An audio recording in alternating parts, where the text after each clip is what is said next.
growing up poor, it just made you understand that everybody had worth, everybody has value, and everybody deserves respect. That's Irma Neal, former deputy mayor of the city of Indianapolis, Indiana, and director of human services with more than 30 years of experience in government and corporate sectors.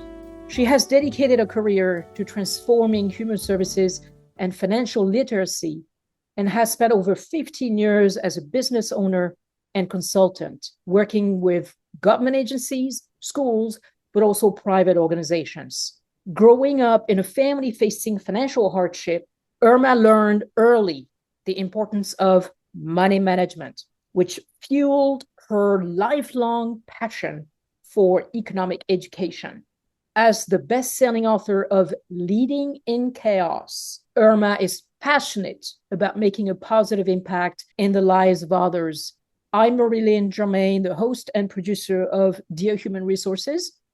In this episode, Irma is going to talk about some life and work lessons she's learned from growing up poor. Welcome, Irma. Thank you. So let's start talking a little bit about yourself, given the topic of our podcast today. Can you say a few things?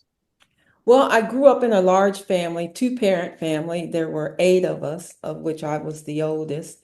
Some people will say they didn't know they were poor when they were growing up. I knew we were poor. And the reason I knew it is because my father worked 2 jobs all the time. My mother did work too.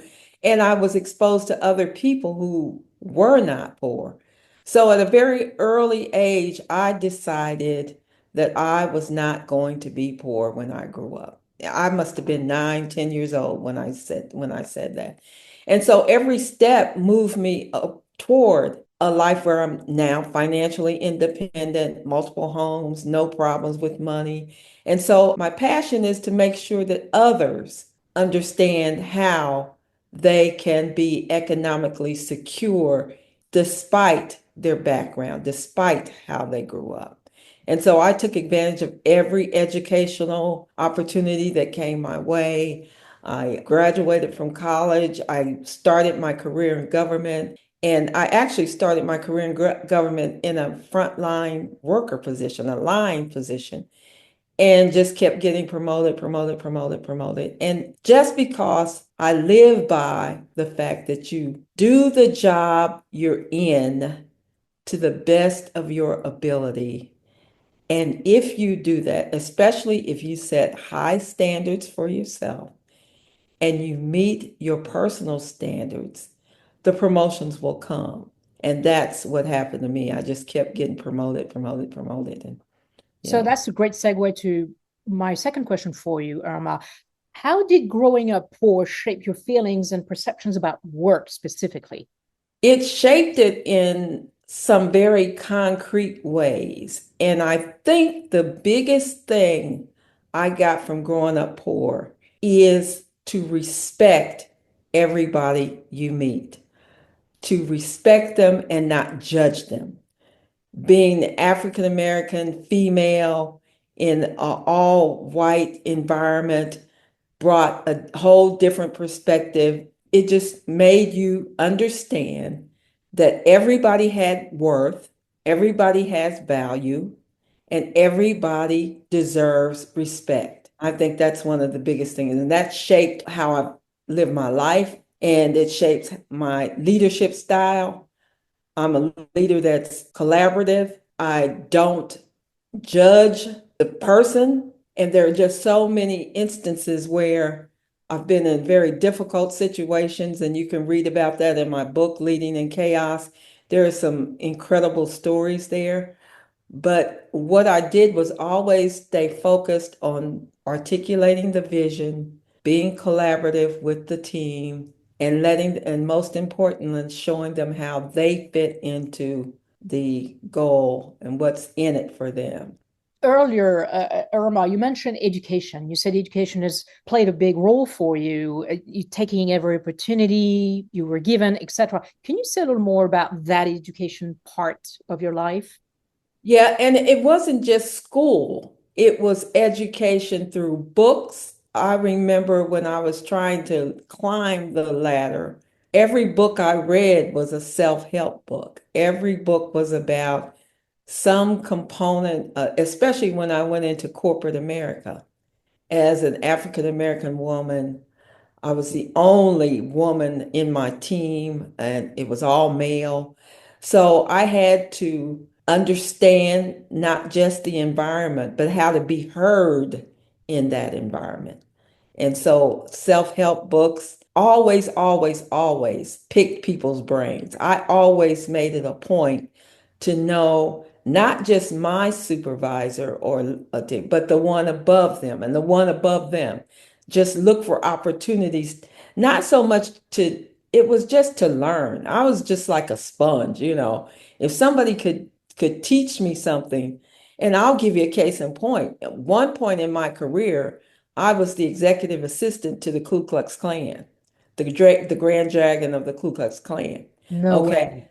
So why did I take that job? I took it for two reasons. Number one, I wanted to know where the hate came from. And then number two, I wanted him to see that his stereotypes about Black people were wrong, Mm. right?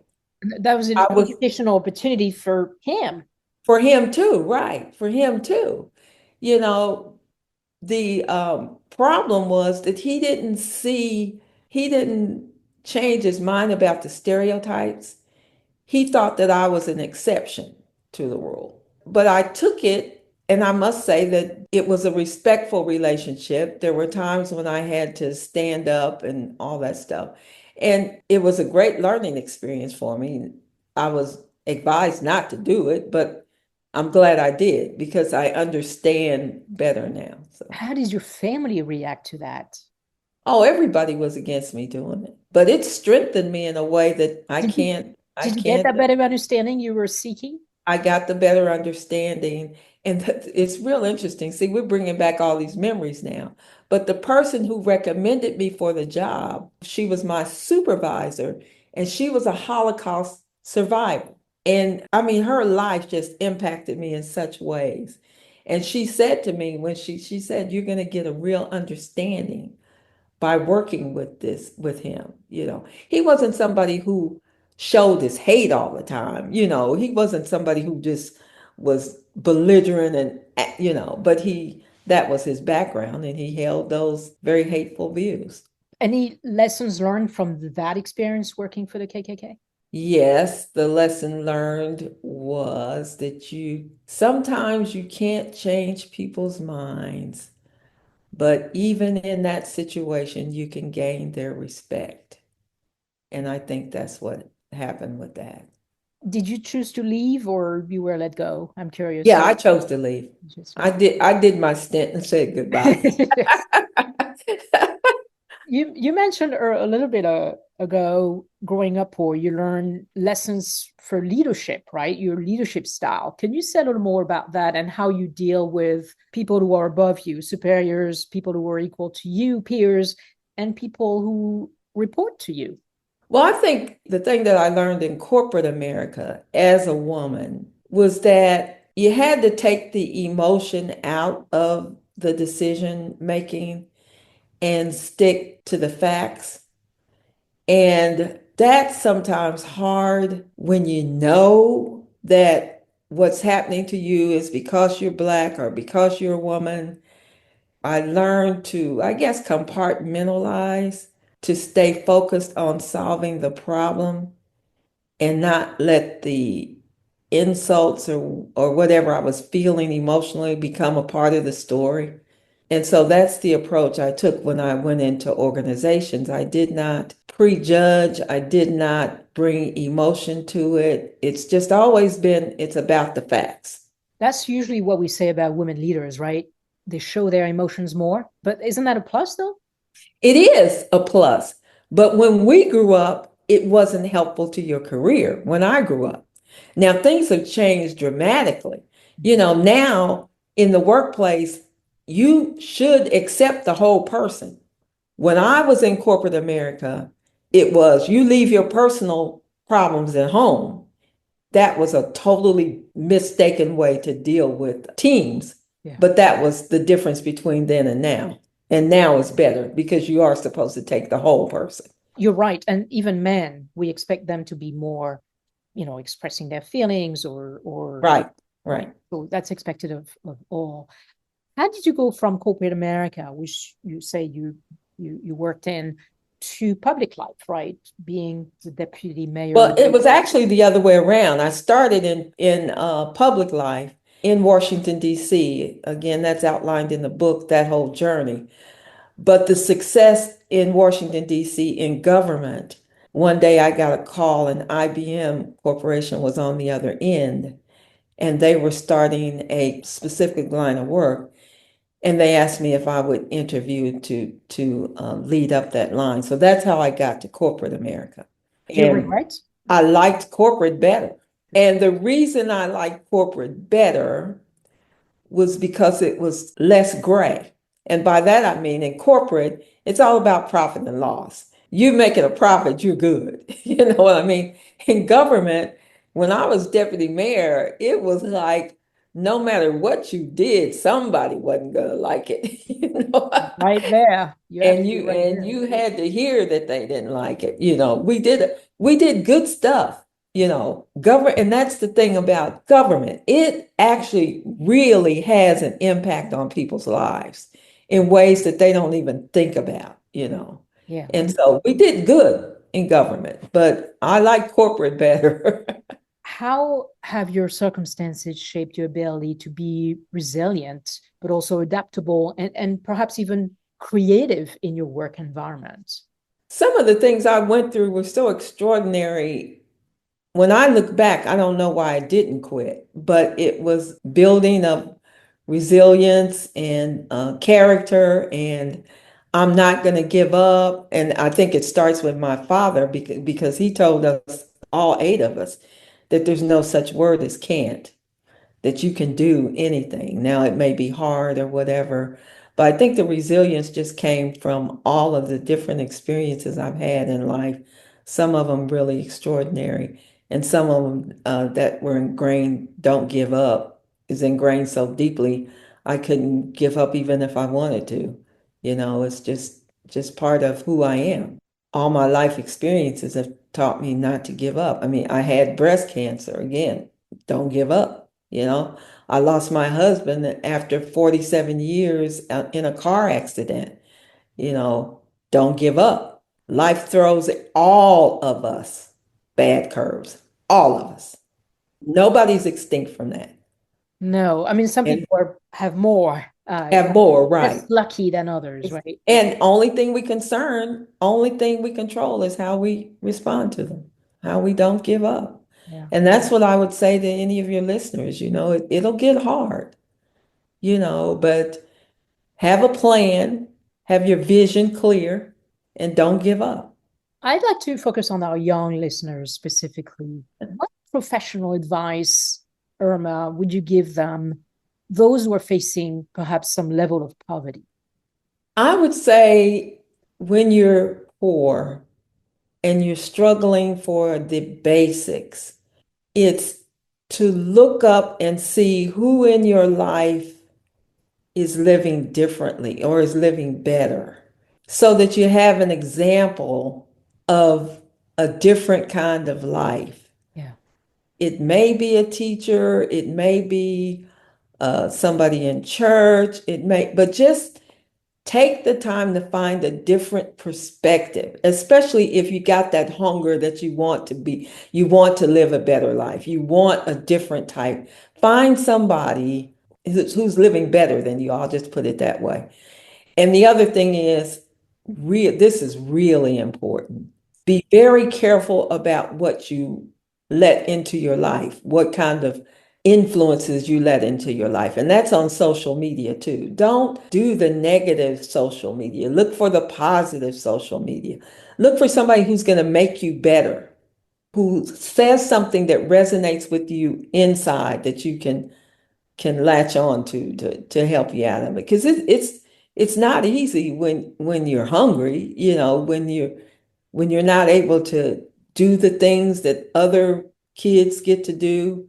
And there's always the temptation to do it the shortcut, which is to steal it or, sell the drugs or that. Mhm. You know, that has its own dead end to it. Look for the positive influences. It's not easy for millennials at all. I mean, my heart goes out to them because between the social media impact and the fact that inflation is out of control and that $20 an hour won't do it anymore, it's a tough road for them. It really is. How would you suggest they go about finding a mentor? You mentioned church, you mentioned a teacher. Is there perhaps a way they could approach someone they think might be a mentor? That's a good question. For me, it was the church and it was also teachers because I was smart. Teachers take an interest in you outside the classroom for one or two reasons. Either you're very smart or you're very disruptive. But I had a lot of teachers take a personal impact. And then the other thing is once I got in government, I started watching my supervisors who was not good. I learned a whole lot from her because she was horrible. But my supervisor and then others and just getting, just observing. And then when I got in corporate America, it was again observing who's the mover and the shaker that's in my circle. And I think observation is probably key, and that's the way to find a mentor is to Yeah, just observe. Keep exactly. doing what you want to do. Right. And Yeah. students ask me often, how do I find a mentor? And I said, well, as you just described, Irma, look for someone you aspire to be like, who you want to learn from. And what is the worst case scenario? Well, you go ask them, what's the worst case scenario? What's the worst thing that can happen? They can say, I'm so sorry, I'd love to, but I don't have the time. That is the worst that can happen. The other thing you brought up that for me that has really helped me a lot is I don't take no for an answer. I mean, and by that I mean, if you say no to me, my mind says that just means not today. It doesn't mean no forever or whatever. It just means not today.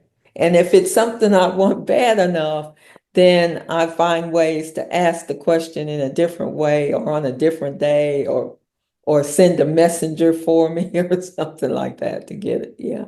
It reminds me of an interview I've seen with Christine Lagarde, who used to be the IMF director. You know, she's a white woman, fair enough, but she started at a time where women didn't have or were not expected to rise to high level positions as she did. And, you know, she was told many times throughout her life that she couldn't do it or it wasn't her role to do it. And her life lessons from that are great. Just Right. bite your tongue and pierce through. Exactly right. Yeah. Offline, we talked a little bit about public transportation. You also mentioned learning from everyone. And I'd love to end the podcast on that. Can you say a little more about that, learning from everyone, whether they are educated or not, black, white, whatever? What can you learn from others? I think that the key there is listening, because again, everybody has value, everybody should be respected. And most people are willing to tell you their story. Most people are willing to share with you what they think, like in government, what they think should happen or work or something. So it's listening to it and putting all that together and then not judging. One example that comes to mind is every office, I was in government, frontline supervisor. Every office has the busybody, gossip, destructive personality, right? So the office had an what we called an idea contest where we would just take the best ideas that the organization had and we would implement those. And guess where the best idea came from? That busybody, gossip, nobody liked person. And her idea actually saved the organization about $60,000 a year, her idea. So the lesson for me then is it doesn't matter how you present yourself. There's still value in listening to even that disruptive person, even that gossiper person. There's still truth that you can hear from them if you strip away all the other stuff and just listen to what they have to say. Yeah. In fact, we often say those people have an enormous amount of information. And for Right, a reason, exactly. you need Exactly right. to go to Exactly them. right. Yeah. But most people don't want to be bothered with them. That's why they never, Yeah, you that's know. right. But they're But missing yeah, out in a way. right. Yeah, yeah. And we spoke a little bit about transit when you were a deputy mayor, and I was telling you that one of the most humbling experiences for me is to take public transportation when I'm in Philadelphia. I spend a lot of time in Philly because I'm a white female, educated, I'm privileged. I feel privileged in many ways compared to others. But on a bus or on the train, I encounter people from all walks of life, and whether it's an older gentleman trying to get somewhere, or a young woman with 4 children trying to weave a stroller through the aisles. I listen to other languages, I observe different customs, and I wonder from where and to where people are going. And so my time on public transit puts me more in touch with the realities that other people live, and it makes me very thankful for what I have. Exactly right. And I think that that's what's missing for a lot of people, that they only are exposed to others who are just like them. Yeah. And when you get to a certain level, you do have to make an effort to be in the presence of poor or people who are different or all of that. That takes an effort. I remember that I've got one son, and by the time he came along or whatever, we were doing really well. We were living good. He didn't have to want for anything. He good education. And I remember my husband specifically taking him back to our old neighborhood and saying, this is where you came from. This is how we grew up. It wasn't just a drive through either. It was a get out of the car, talk to people, understand, that this is where it started, and you can do anything you want to do, but you've got to treat everybody with respect. I think that's one of the things I would recommend for parents of affluent kids, especially if you grew up poor and you know the struggle, is that you not shield them from it, but that you expose them to it in a controlled kind of environment. Yeah, and one way to do that is to volunteer. There, Exactly. I don't know That's a soup true. kitchen that doesn't help. That's exactly right. Yeah. Yeah, that's exactly right. Tell us a little bit about your book, Leading in Chaos. It's a compilation of episodes or stories that I encountered when I became the director of a human resource department in Washington, D.C. And it was a toxic, dysfunctional organization of about 120 employees. And within 30 days of being there, two employees overdosed on the job, heroin overdose, within 30 days that I had to deal with. And then there was excessive bullying by another employee. I mean, seriously, excessive bullying. It was highly political. Washington, D.C. is, as you know, extremely political. So I was dealing under a political microscope at the same time. And it's a story of using those episodes to still stay on track, to develop a very good program. And at the end of every chapter, it's short on purpose. I tailored it after Who Moved My Cheese because that was one of the books that just had an impact on me. But at the end of every chapter, there are management insights, what I learned from that particular situation. And what DC did for me, it was so extraordinarily toxic that I walked out of there unafraid of anything. There is not one business problem you can send you or organizational problem that you can throw at me that will shake me because of the experiences of Washington, D.C. I mean, it was just so many terrible situations all in a 3-year time span. I So, understand better why you went to IBM or yeah, yeah, I get it now. yeah, I was going to say this is Leading in Chaos by Irma Neal, and evidently it's available wherever people buy books, correct? correct. Yeah. Hmm. Any Yeah. last words? Well, it's been a pleasure for you allowing me to walk down memory lane. And I think that the one thing I would say again is, don't give up. That there are people who are available to help. Observe, especially those who are living the way you would like to live, and learn. Just learn from every person you meet. These are fantastic insights. It was one of the most interesting podcasts I've ever recorded. And I Well, that thank you. yeah, I it's true. And appreciate it that. gets into people's lives for me are fascinating. And so this was a fascinating episode for me. Thank Yeah. you. Every life is a story, and I just love to hear them. Thank you so much for having me. Support for this show comes from Western Carolina University, a campus of the University of North Carolina system, with the technical assistance of Kelly Minnis.